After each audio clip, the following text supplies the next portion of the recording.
সুখ বাটলে যে সুখ পাওয়া যায়, যেটা আপনাদের একটা গল্প বলি।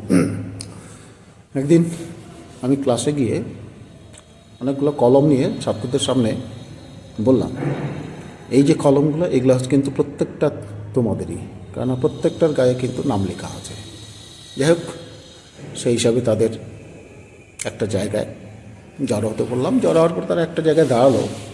তার সাথে সাথে আমি বললাম, এগুলো সব মিশিয়ে দেওয়া হলো। মিশিয়ে দিয়ে এবার তোমরা তোমাদের নামে যেটা আছে সেটা বেছে নাও। তারা তো খুব চেষ্টা করলো প্রতি মুহূর্তে খোঁজার, কিন্তু কেউ নিজেরটা আর খুঁজে পাচ্ছে না।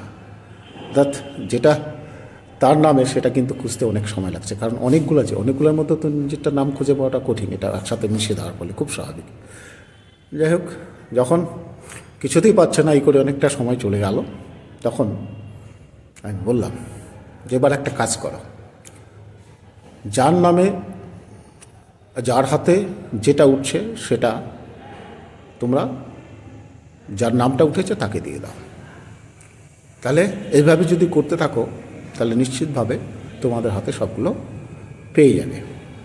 যাই হোক, এইভাবে তারা যখন একে অপরকে দিতে থাকলো, তখন কিন্তু খুব দ্রুতই সেই তাদের নামে দেওয়া যে পেন, সেগুলো কিন্তু পেয়ে গেল।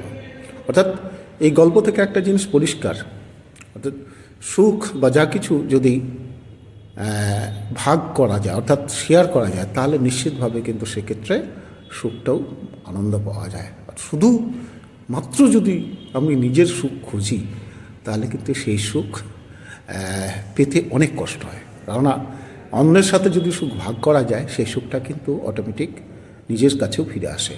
সেই জন্য এই যে শেয়ারিং বিষয়টা, অর্থাৎ সবসময় অন্যের কে চেপে রেখে নিজের সুখটা যদি খুঁজি, অন্যকে কিছু না জানিয়ে না বুঝিয়ে যদি নিজের সুখটাই সুযোগ খুঁজি, তাহলে কিন্তু এতগুলোর মধ্যে কখনোই সুখটা সহজে পাওয়া যায় না। সেই জন্য যেটা উচিত সেটা হচ্ছে সুখটাকে ভাগ করতে হবে। অর্থাৎ যদি সুখ ভাগ করেন, তাহলে সুখটা আপনিও কিন্তু সেইভাবে ফিরে পাবেন।